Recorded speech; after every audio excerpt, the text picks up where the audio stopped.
Sous les feux des projecteurs, Freddie Mercury était une icône flamboyante, un génie musical dont la voix envoûtante masquait une vie brisée par des secrets, des pertes et des batailles intérieures. Mais derrière le glamour de Queen se cachait une histoire d'amour bouleversante avec Mary Austin, une relation qui défiait les conventions, mêlant passion, trahison et un lien indéfectible jusqu'à la mort.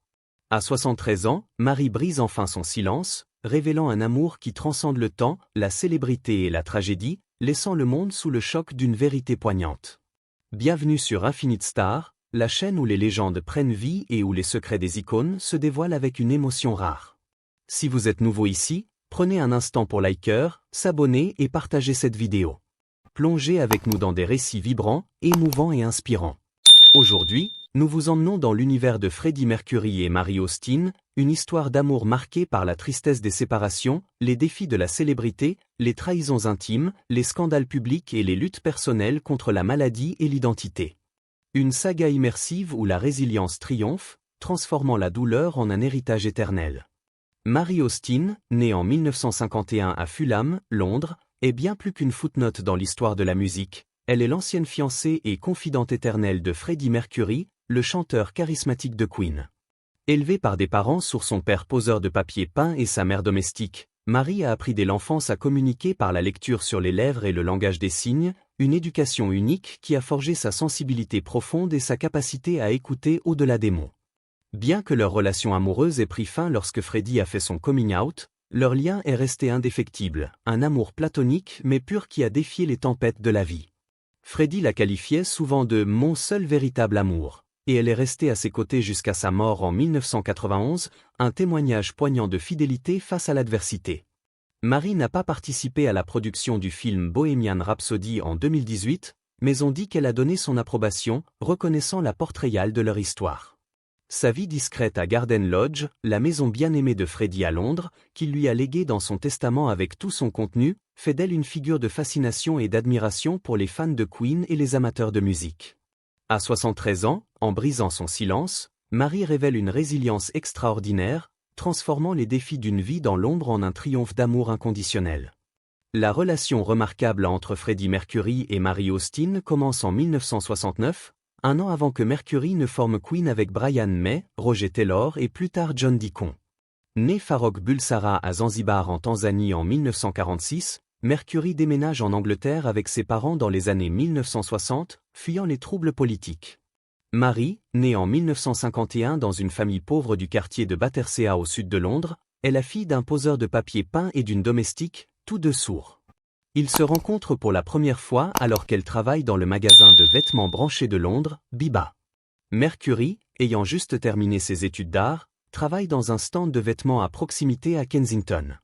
Au départ, Austin est hésitant face à la personnalité parfois extravagante de Mercury, mais ils deviennent rapidement un couple, vivant ensemble dans un petit appartement alors que Mercury poursuit sa carrière musicale. « Il était comme personne que je n'avais jamais rencontré avant », a déclaré Austin à OK Magazine en 2000. « Il était très confiant et je n'avais jamais été confiante. Nous avons grandi ensemble. Je l'aimais bien et tout s'est enchaîné à partir de là. » Mark Blake, auteur de Is This the Real Life? The Untold Story of Freddie Mercury and Queen, note qu'elle semblait être terre à terre. Ils se sont rapidement mis ensemble, apparemment ils se connaissaient depuis quelques mois, puis soudain ils vivaient ensemble. Cette rencontre, au cœur des années 60, marque le début d'une histoire d'amour qui défiera les trahisons de la vie et les scandales de la célébrité, illustrant une résilience mutuelle face aux défis de l'inconnu. Lorsque Mary Austin entame une relation avec Freddie Mercury, il est encore loin de la renommée internationale, et leur style de vie n'est pas particulièrement glamour. Ils vivent dans un minuscule studio et font des choses normales comme n'importe quel autre jeune couple. Pourtant, les choses évoluent tant dans la vie personnelle du couple que dans la carrière de Mercury. Austin met du temps à s'attacher à Mercury malgré le fait qu'ils aient commencé à vivre ensemble presque immédiatement. Comme elle l'a expliqué, « Il m'a fallu environ 3 ans pour vraiment tomber amoureuse, mais je n'avais jamais ressenti cela pour personne. » C'est à cette époque, en 1972, que le groupe de Mercury, Queen, signe son premier contrat d'enregistrement et obtient son premier succès. Le couple déménage dans un appartement plus grand, mais ce n'est que lorsque Mary Austin voit son petit ami se produire dans son ancienne école d'art qu'elle réalise que leur vie va changer à jamais. En le voyant se produire devant une foule enthousiaste, elle pense Freddie était tellement bon sur scène comme je ne l'avais jamais vu auparavant. Pour la première fois, j'ai senti, voici une star en devenir. Austin est convaincu que ce nouveau statut de célébrité pousserait Mercury à l'abandonner. Le soir même où elle le voit se produire à l'école, elle tente de partir et de le laisser avec ses fans adorateurs. Mercury, cependant, la rattrape rapidement et refuse de la laisser partir. Comme Mary Austin s'en souvient, à partir de ce moment-là, j'ai réalisé que je devais suivre le mouvement et en faire partie. À mesure que tout prenait son envol, je le regardais s'épanouir. C'était merveilleux à observer. J'étais tellement heureuse qu'il veuille être avec moi. Queen devient rapidement un groupe de renommée mondiale, avec Mary Austin aux côtés du chanteur tout au long du chemin, un témoignage poignant de résilience face aux défis de la gloire naissante. La demande en mariage de Mercury est inattendue. Le couple déménage finalement dans un appartement plus grand sur Holland Road à Londres en 1973, la même année où Queen sort son premier album. Freddie demande Mary en mariage de manière mémorable et ludique. Quand j'avais 23 ans, il m'a offert une grande boîte le jour de Noël. À l'intérieur se trouvait une autre boîte, puis une autre et ainsi de suite. C'était comme l'un de ces jeux espiègles. Finalement, j'ai trouvé une jolie bague en jade dans la dernière petite boîte, a partagé Austin avec le Daily Mail en 2013. Incertaine de ce qui se passe, Austin demande à Freddie sur quelle main elle doit mettre la bague. Il répond en disant la main gauche, puis lui demande de l'épouser. J'étais choqué. Ce n'était vraiment pas ce à quoi je m'attendais. J'ai simplement murmuré, je le veux pas. Dans les années suivantes, la notoriété de Queen grandit avec la sortie des albums Sheer Attack en 1974 et A Night at the Opera en 1975, qui comprend la ballade Love of My Life, prétendument écrite pour Austin. Alors que la célébrité du groupe atteint des sommets, celle de Freddie aussi, sa crinière sauvage, son sourire éclatant, ses costumes flamboyants et ses performances excentriques, combinés à sa voix de presque 4 octaves, attirent des foules du monde entier pour voir Queen se produire. Cependant, elle ne deviendra jamais officiellement l'épouse de Freddie Mercury. À cette époque, leur romance a atteint son apogée. Le couple est fiancé, Mercury a déclaré son amour pour Austin au monde entier en lui dédiant la chanson Love of My Life. Queen a connu un immense succès international, et les jours où ils partageaient un petit studio semblent loin derrière. Austin croit que Mercury est gay et non bisexuel. Cependant, juste au moment où la carrière de Mercury atteint son apogée, leur relation commence à se désintégrer, un tournant dramatique qui met en lumière les combats personnels contre l'identité et la trahison intime. Après presque 6 ans de relation avec le chanteur, Mary Austin réalise que quelque chose ne va pas, même si elle ne veut pas vraiment l'admettre. Au début, elle pense que cette nouvelle distance entre eux est due à sa célébrité nouvelle. Elle décrit comment, quand je rentrais du travail, il n'était tout simplement pas là. Il rentrait tard. Nous n'étions plus aussi proches qu'avant. L'attitude de Mercury envers leur mariage a également changé de manière drastique. Lorsqu'elle lui demande timidement si c'est le moment d'acheter sa robe, il répond non, et elle n'aborde plus le sujet par la suite. Elle ne deviendra pas l'épouse de Freddie Mercury. Elle décide de confronter Freddie à ce sujet, je lui ai dit, quelque chose se passe et j'ai juste l'impression d'être un fardeau pour toi. Je pense qu'il est temps pour moi de partir, se souvient-elle dans OK Magazine. Mercury insiste qu'il n'y a rien de mal, mais Austin remarque que leur relation se refroidit au même moment où le groupe rencontre un succès incroyable. Freddie rentre de plus en plus tard la plupart des nuits, et Austin soupçonne qu'il pouvait avoir une liaison avec une autre femme. Cependant, en 1976, alors qu'il est déjà une star internationale, il décide de lui parler de ses sentiments sexuels en évolution. Je n'oublierai jamais ce moment, a confié Austin au Daily Mail. Étant un peu naïve, j'avais mis du temps à comprendre la vérité. Par la suite, il s'est senti bien de m'avoir enfin dit qu'il était bisexuel. Bien que je me souvienne lui avoir dit à l'époque, « Non Freddie, je ne pense pas que tu sois bisexuel.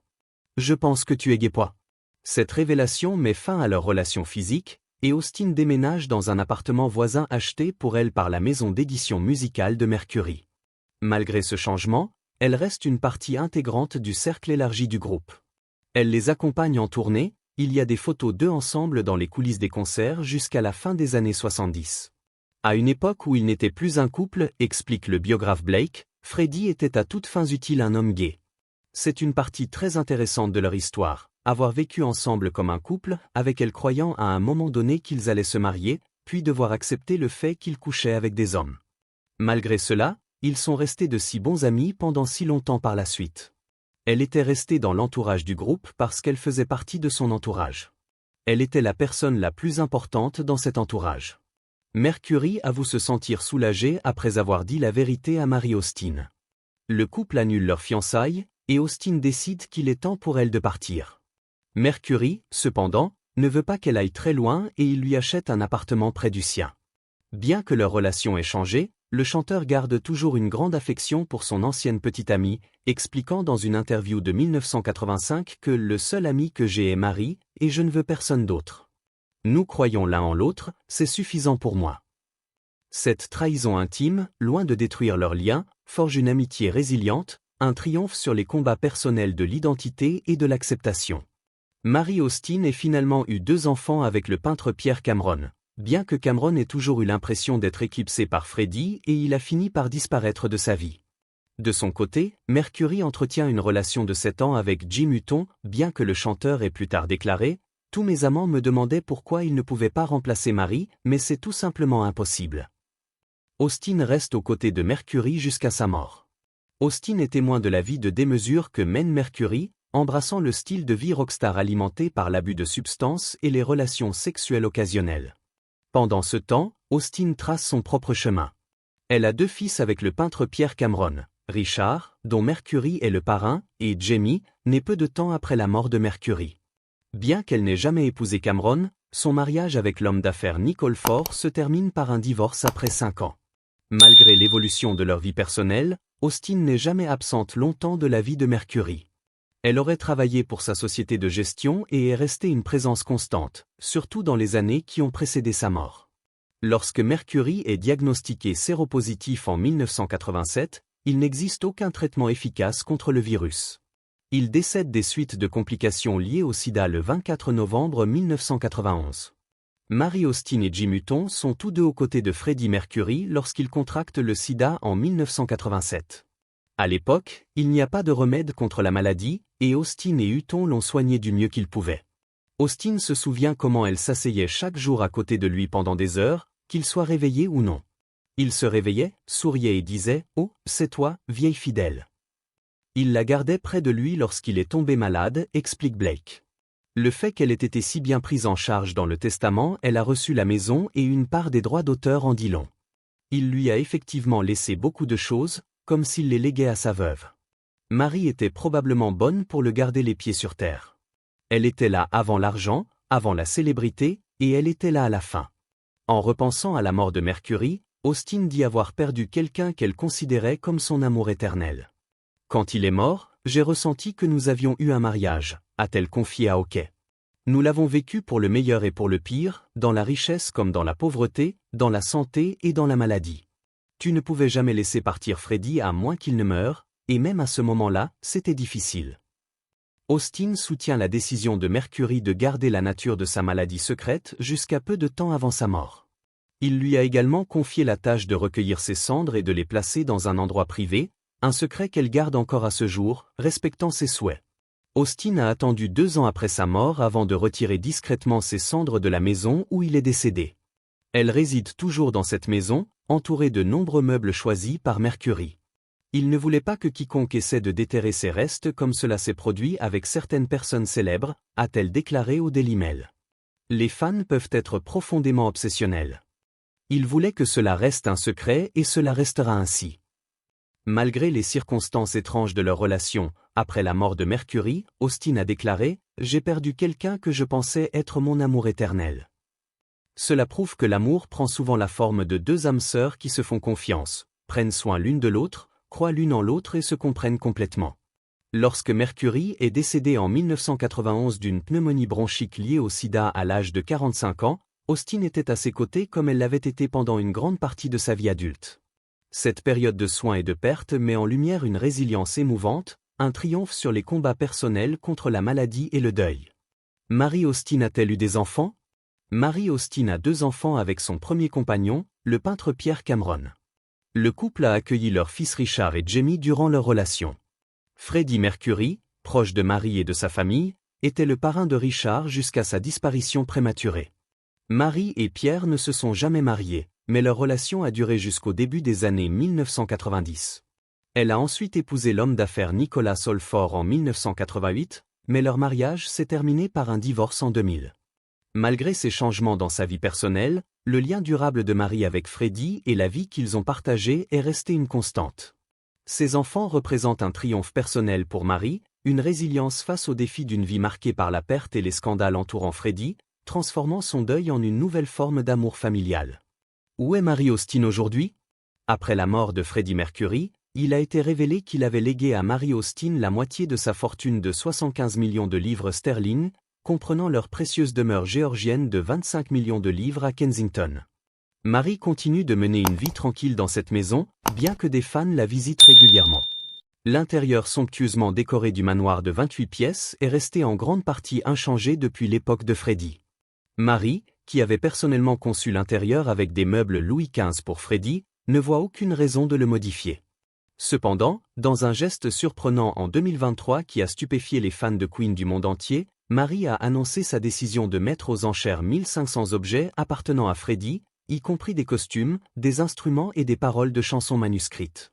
Dans une interview exclusive à la BBC, Mary a expliqué les raisons de cette décision importante. « Le moment est venu pour moi de faire le choix difficile de fermer ce chapitre très spécial de ma vie », a-t-elle déclaré. « Je dois mettre de l'ordre dans mes affaires », a-t-elle poursuivi, ajoutant « J'ai décidé qu'il ne serait pas juste pour moi de garder ces objets.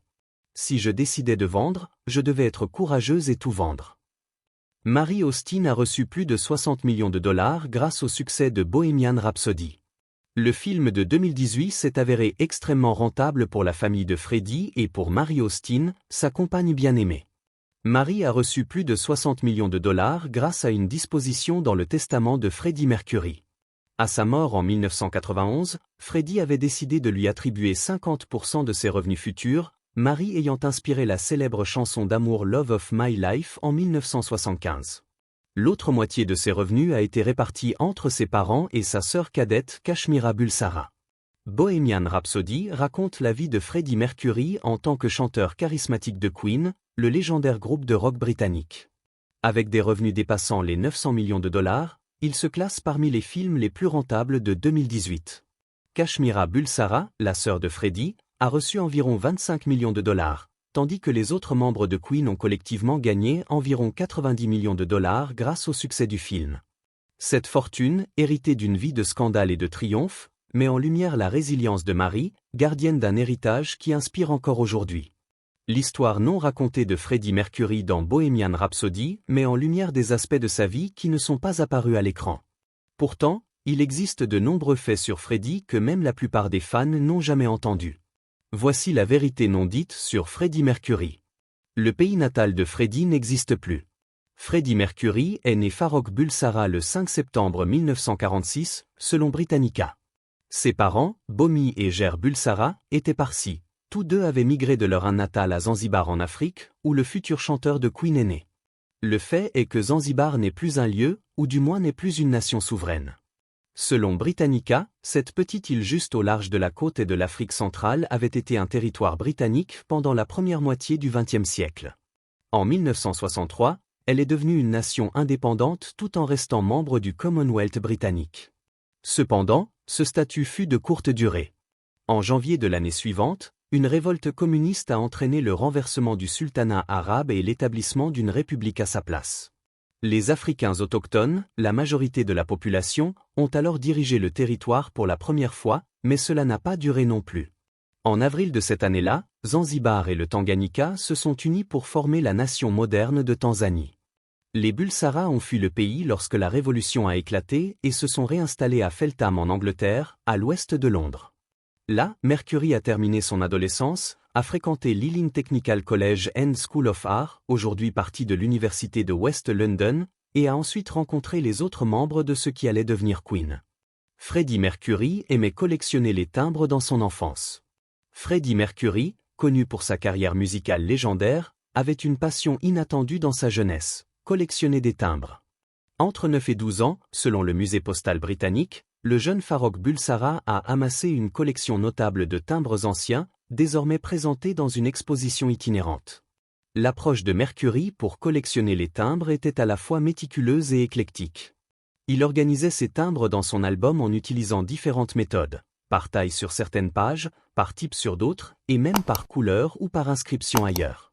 Si une page particulière manquait du timbre adéquat pour compléter son motif, Mercury laissait des espaces vides, témoignant de son sens artistique et de son souci du détail dès son plus jeune âge.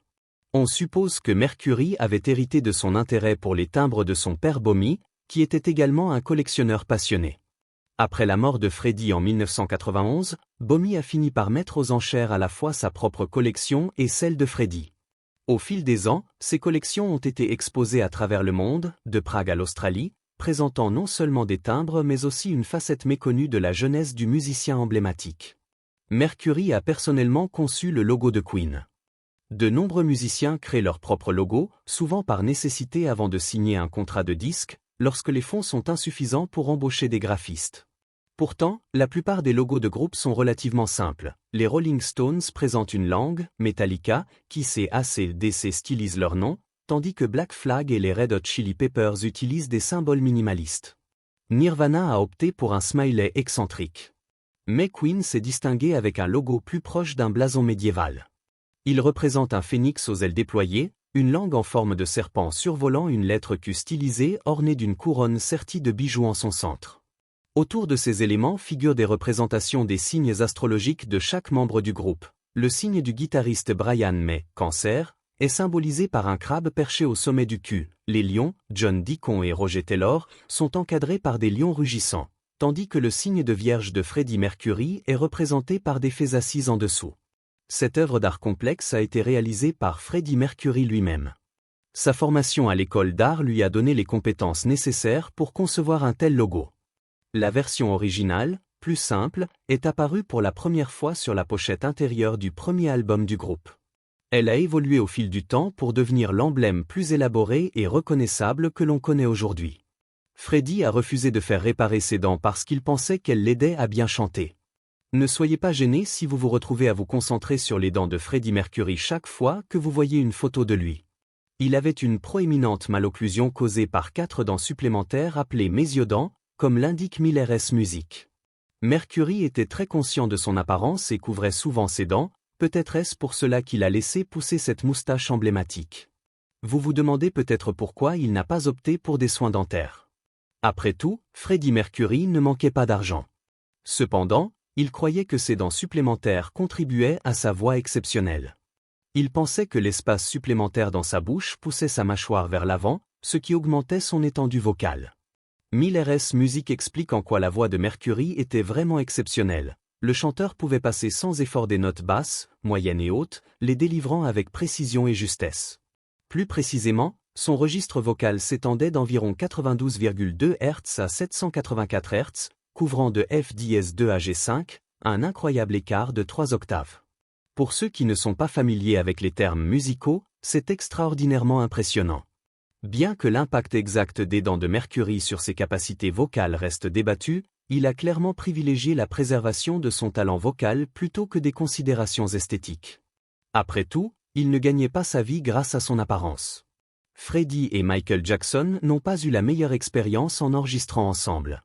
Sur le papier, une collaboration entre deux des plus grandes stars du rock et de la pop, Freddie Mercury et Michael Jackson, aurait dû être un succès assuré.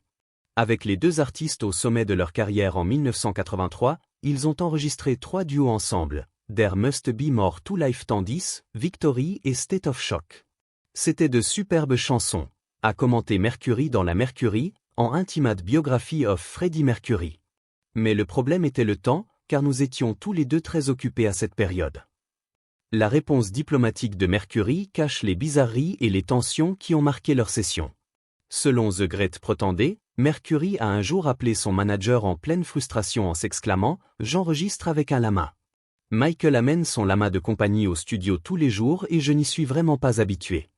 J'en ai assez et je veux partir. » De son côté, Jackson aurait eu ses propres préoccupations, notamment concernant la consommation de drogue de Mercury pendant les sessions. Les rapports sont divergents quant à l'objectif initial des enregistrements, mais quel que soit le plan, les morceaux sont restés inédits pendant des décennies. Enfin, en 2014, les enregistrements ont été dévoilés. Mercury était un introverti. Quand on pense à Freddie Mercury, on l'imagine probablement commandant la scène dans des tenues flamboyantes, captivant le public avec sa voix puissante. Cependant, contrairement à sa personnalité publique, la superstar était en réalité assez introvertie. Ceux qui étaient proches de lui, notamment ses amis, sa famille et ses collaborateurs familiers de sa vie privée, le décrivent comme timide et introspectif, bien loin de la personnalité exubérante qu'il affichait sur scène. Il voulait mener une vie aussi normale que possible, a déclaré Madame Bulsara, la mère de Mercury. Il y avait sa vie professionnelle d'un côté et sa vie de famille de l'autre. Il rentrait à la maison et demandait « Maman, tu fais tes biscuits au fromage spéciaux ?» Malgré sa célébrité, Mercury chérissait ses liens familiaux, invitant souvent sa mère à cuisiner pour ses compagnons de groupe et son équipe. Dans la vraie vie, personne ne connaissait vraiment Freddie, a écrit Roger Taylor dans une lettre citée par Mercury and Queen. Il était timide, doux et gentil. Il n'était jamais mais la personne qu'il était sur scène. Des sentiments similaires sont partagés par d'autres qui connaissaient Mercury intimement. Reynold Mack, ancien producteur de Queen, le décrit comme incroyablement modeste et timide, des caractéristiques qui reviennent souvent dans les descriptions de lui. Dave Clark du groupe Dave Clark 5 a ajouté « Dans sa vie privée, il était l'exact opposé de la star provocante. Il était très attentionné. » Mercury pensait qu'il était mauvais au piano. L'héritage de Freddie Mercury en tant que l'un des plus grands leaders de rock est indiscutable, figurant souvent en tête des listes pour sa présence scénique électrisante et son incroyable tessiture vocale. Sa capacité à captiver le public, comme en témoigne la performance emblématique du Live Aid de 1985, montrait ses talents quasi magiques à leur apogée. Étonnamment, Mercury nourrissait des insécurités quant à ses compétences au piano, un aspect crucial de nombreux succès de Queen. Des chansons comme Somebody to Love, Killer Queen, We Are the Champion et Crazy Little Thing Called Love ont été composées au piano et mettent l'instrument en avant. Les premières notes de Bohemian Rhapsody font partie des séquences de piano les plus instantanément reconnaissables de l'histoire de la musique. Malgré sa maîtrise, Mercury invitait souvent des musiciens invités à jouer des claviers lors des concerts de Queen. Cela lui permettait de se concentrer sur son rôle de leader, où il excellait à captiver les foules avec sa présence scénique charismatique. Ces faits non racontés révèlent un Freddie Mercury complexe, un homme dont les luttes personnelles et les talents cachés inspirent une résilience profonde. Et voilà qui conclut notre exploration du côté moins connu de Freddie Mercury et de son amour éternel avec Mary Austin. Si vous avez apprécié en apprendre davantage sur cette figure emblématique, montrez-nous votre soutien en likant cette vidéo et en vous abonnant à notre chaîne. Votre soutien compte beaucoup pour nous. Restez à l'écoute pour plus d'histoires captivantes. À bientôt et prenez soin de vous. Au revoir pour l'instant.